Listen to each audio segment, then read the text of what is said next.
What's good with the gang? What's good with the squad? What's good with the nation? You already know what time it is, man. It's time. It's time to hop into another Mind Soul 6 reaction, man. 10 Toronto rappers who went on the run, man.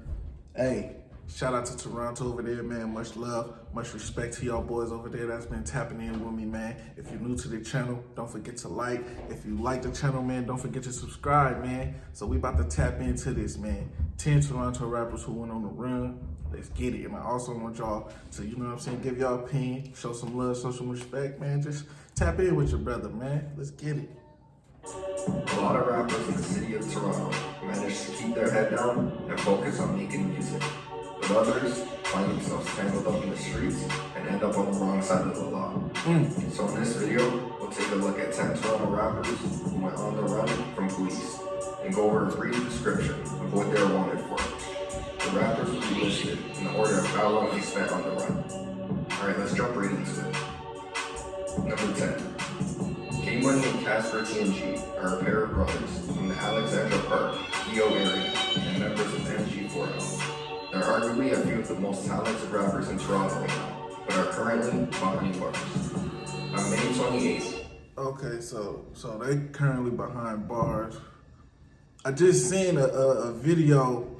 It was that presented them. So is that like a record label, the MG4L or something? Like it presented them. So, and it was your boy Rolex Homie, man, with that Avengers K. That shit was dope as fuck, man. So like I'm just, you know what I'm saying? Like there's so many rappers over there that I haven't tapped into, you know what I'm saying, that I already know got some fire ass music, got some crazy bars, man, that I need to tap into. So comment them below, real shit. 2018, Casper, K-Money, and two other men were driving around the Regent Park area while being investigated by undercover police.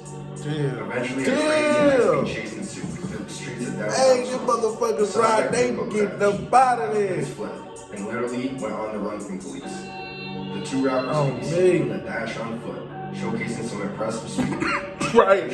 All four suspects were captured, arrested, and charged with over 100 of. Hey, man, them niggas was doing the dash and they was doing the dash on feet. If it was the same niggas, man, they was in that motherfucker going. It says 2 Toronto rappers are among the 4 men facing nearly 100 charges following a dramatic police car chase last month. Hey, they was out there smashing. Oh, what kind of whip was that, boy? Offenses related to the chase. Time spent on the run, 10 or 15 minutes. Number 9. Capital P is from the Malvern area of Scarborough. It's alleged that on December 2nd, 2007. See, this is an area I haven't tapped into. And I'm definitely about to, you know what I'm saying? Listen right now, let's get it. Capital P gunned down a 16-year-old boy named Keon Campbell outside of his family's townhouse on Evergreen Drive. There seemed to be rumors that he was responsible. And over the years, he included lyrics in his rap songs proclaiming his innocence. After almost 5 years of investigations, police finally gathered enough evidence to charge Capital P. So on March 5th, 2011, they put out a Canada-wide murder warrant for him. And that's probably exactly why I haven't heard of Capital P, because he been down since 2011 or he out. He's wanted on Canada-wide warrants for first-degree murder. Man, heavy. Arrest. He then went on the run and eluded authorities for a few short months. On June 28, 2011, he made the decision to voluntarily turn himself in. He was charged with first-degree murder, but he ended up being released at sometime around 2014. Time spent on the run, 3.5 months. Number 8. Category at number 11 is from the Peel, Mississauga region of the GTA. On January 23, 2020, police in Hamilton, Ontario, responded to a home on Gordon Street after a report of shots fired. When they arrived, they found a 16-year-old boy inside the house suffering a gunshot wound. He was rushed to the hospital in critical condition, but thankfully survived and recovered. It's alleged that a suspect climbed into the backyard before firing multiple shots inside the residence and then fleeing in a vehicle. About 3 weeks after the shooting, on February 12, 2020, police determined category number 11 to be connected to the shooting, and they put out a warrant for his arrest. He refused to turn himself in and proceeded to go on the run, but it wouldn't be for too long. On June 10, 2020, he was caught by police and hit with over half a dozen charges, a few being multiple counts. Damn. Discharge firearm with intent, aggravated assault, criminal neglect, caused bodily harm, possession of a firearm while prohibited 3 times, careless use of a firearm, failed to comply probation 3 times. Oh man, yeah. That's what I'm saying. It's so heavy over there. Real ones over here, man, and they just trying to find a way about this shit, man. Time spent on the run, 4 months. Number 7, Presses from Driftwood, and part of Lost Gang of 3L. In an interview with Vlad TV, Pressa claims to have went on the run for an attempted murder charge at the age of 17. He doesn't go into much detail, but he says he ended up being caught when he was 18 and served 10 months in jail. He claims that the case never went to trial and was eventually thrown out, and his charges dropped. Damn. Most of Pressa's running. That nigga Pressa beat the case, huh? Hey, that nigga went on the race and did beat the case. Oh shit. So police are well documented, such as his kidnapping charges in May of 2016. But I couldn't really find any information about his attempted murder charge, so this one is pretty vague and doesn't have much detail with it. Nonetheless, he claims to have evaded police, so I'll take his word for it. Time spent on the run, around 1 year. And that's crazy because everybody that I know that they just showed, man, real life got talent, bro, and they got bars, bro. Like, and it's just crazy how how this shit is, man. Especially if you don't even know, you know what I'm saying? Then you tap into it, like, damn, that shit heavy as fuck. This shit's real shit situation. Number 6, Tyke is from the Regent Park area and part of the gang Sick Thugs. On April 2nd, 2016, Tyke was at a bar at 366 Queen Street East called Fuse. It's alleged that after the party, he followed a man named Julian East and gunned him down in the street. The identity of the suspect came to light quickly. On April 11th, 2016, police announced Tyke to be the shooter, and a murder warrant was issued. Tyke quickly fled the country to Aruba, a small island in the Caribbean. About a year later, on April 1st, 2017, he ended up murdering another Toronto man who was in the country as well, for unknown reasons. But this time, Tyke was quickly caught by local police and charged with another murder. He is currently in jail in Aruba. Time spent on the run, 1 year and 1 month. Number 5. 21 Neat is from Driftwood and a member of Neat Gang, part of the 3L Collective. On June 30th, 2018. And that's crazy how like it's a lot of branching off in the neighborhoods and shit, but that's how it big, man. Police swarmed the downtown area after numerous calls flooded the lines about shots being fired and people being injured. They arrived to the scene and found 2 men with critical gunshot wounds and rushed them to the hospital. Sadly, they both died. The victims were popular Regent Park rapper Smoke Dogg, and the other was his brand manager. It's said that an argument broke out between Smoke Dogg and another group before gunfire erupted. With plentiful witnesses, it didn't take long for police to come up with leads. By July 18, 2018, they announced that they were looking for 2 suspects.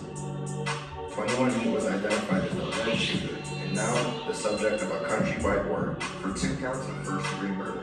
Man. He decided to go on the run and fled the province. He would remain silent for over a year.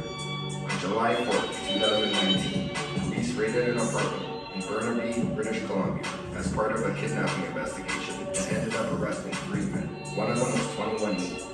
By late August of 2019, he was brought back to Toronto, where he was formally charged with the murders of Smoke Dogg and his brand manager.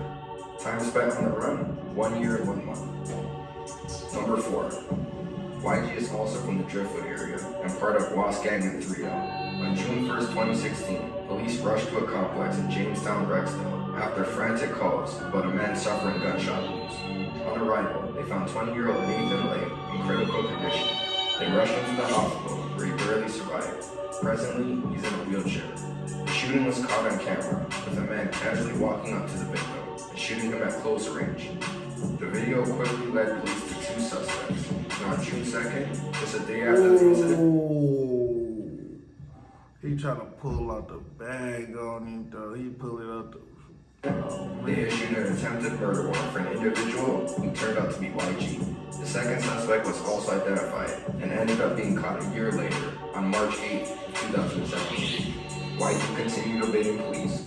That kind of looked like low key. It looked like they were supposed to, like, you know what I'm saying, do some networking, and then the nigga was just like, shit, fuck that shit, it's clap season. For about another year or so before he was eventually caught on August 26, 2018 in Columbus, Ohio. He was charged with attempted murder, but miraculously, he ended up beating the case. Time spent on the run, 1 year and 11 months. Number 3. Top Gun is from Ajax, but moved to Toronto. He's a member of the gang BGC, or Don't Get Close. Hey. Late afternoon, June 14, 2018, police responded to a call of shots fired and people injured at a kids' playground in the McCowan and Steeles area. They arrived to find 2 young girls, aged 5 and 9, who were suffering gunshot wounds. They were rushed to the hospital and thankfully survived and fully recovered. It's claimed that 2 men got out of a vehicle and opened fire at the man that was standing in the playground, but completely missed their target and only hit innocent bystanders instead. What the fuck? Instead, on June 19, within a week after the shooting, police announced the name of the suspect. Top Gun was named as one of the alleged shooters. Authorities managed to catch one of the suspects in a vehicle a short time later in Pickering, and 6 weeks after that, the OPP nabbed another suspect around Peterborough. The last suspect, Top Gunner, still couldn't be located, and it would stay like that for a while. On July 28, 2020, police in the Whitchurch, Stouffville area executed a drug bust at a residence, and 5 suspects ended up being arrested. One of them was Top Gunner. He had spent years on the run, yet he never even left the province. Well, he ended up facing a slew of charges related to the playground shooting, the heaviest being 2 attempted murder charges. There was actually a $75,000 reward for any information leading to his arrest. It seemed like not only the police, but the whole community wanted him arrested. Time spent on the run, 2 years and 1 month. Number 2, 22 Neats from Driftwood, and also in the Neat Gang of 3-0. On September 20th, 2017, he shot and killed 20-year-old Hamza Sirhan outside of a townhouse in Ottawa, Ontario. Exactly 1 month later, on October 20th of 2017, police issued a murder warrant for 22 Neat, and he went on the run. But unfortunately, someone got to 22 Neat before the authorities did. On December 26, 2019, he was found shot to death in the cold streets of Calgary, Alberta. Some believe his death is linked to the killing of another Driftwood rapper, YS, but no one has been convicted of the murder. Time spent on the run, 2 years and 2 months. That's the heavy, man. Yeah, probably still will have to chalk him, yeah. Body flip like he a dolphin, yeah. Send him high like he a Martian, yeah. And number 1 on the list is Young Lava. He's from a place known as Stovetop, one of the many dangerous hoods in Rexdale. On May 1st, 2019, police were called to a complex at 256 John Garland Boulevard after a report of shots fired. When they arrived, they found 26-year-old Blaine Bryant suffering gunshot wounds, who was pronounced dead a short time later. Over the next couple weeks, police canvassed the area and gathered surveillance footage, leading to 3 individuals. On May 15, 2019, they announced that Young Lava and 2 other men were determined to be the suspects, and warrants were issued for first-degree murder. Less than a week later, the 2 co-accused turned themselves into police. Young Lava, on the other hand, was nowhere to be found, and still isn't. Time spent on the run, Still running. Time spent on the run, still running. That man ain't running. Ain't no way he ain't running. He ducked off chilling. My mama, he ain't worried about shit. Fuck all that shit, man. Hey, real deal Holyfield, man. This is some good ass info to tap into when you just chilling at the crib, man. Tapping in shit, man, on the net. So I just gotta say, man, to all my real ones out there, man, much love and respect, man. And we gonna keep on tapping in and we gonna keep on watching, man. You got some info, you wanna just chop it up with me, man. Instagram, man, Scoop Squad TV, man. Your boy Young Lava ain't playing no games. That man went ghost mode. Much love and respect. We out. Man, this what the folk been waiting on, I guess. That's right. Let's get to 'em, baby.